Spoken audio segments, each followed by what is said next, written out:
Sarkari Results 24/7.com presents 100 days, 1000 plus jobs update series का day 10th, job update number 54. Topare India लाए है campus hiring Ahmedabad location पर date की position के लिए। इंटरव्यू होने वाला है 30 जून को सुबह 10 बजे। वेन्यू रहेगा GPC बीकानेर। एलिजिबल हैं वो कैंडिडेट्स जिनका डिप्लोमा मैकेनिकल, इलेक्ट्रिकल या ऑटोमोबाइल में है और 50% से पास हैं। पोस्ट है डेट यानी डिप्लोमा इंजीनियर ट्रेनी। डिपार्टमेंट रहेगा प्रोडक्शन। CTC रहेगा 2.25 LPA और मंथली इनहैंस सैलरी मिलेगी करीब 18,750 रुपये। कंपनी देगी मेडिकल इंश्योरेंस, फ्री ट्रांसपोर्टेशन और मील्स भी सस्ते रेट में।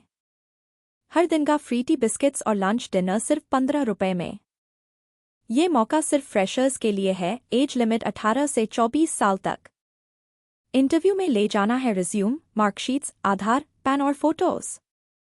टोपरे इंडिया की ये जॉब एक बड़ा मौका है। रेडी रहो और टाइम पे पहुंचो। ऐसे ही हर दिन मल्टीपल जॉब अपडेट्स पाने के लिए सरकारी रिजल्ट्स 24/7.com पर जाएं और नीचे दिए गए व्हाट्सएप ग्रुप को अभी ज्वाइन करें ताकि कोई भी चांस आपसे मिस न हो। तो ये था 100 days 1000 plus jobs update series का 54 जॉब्स अपडेट। फिर मिलते हैं नए जॉब अपॉर्चुनिटी के साथ। तब तक के लिए सब्सक्राइब और फॉलो करना ना भूलें।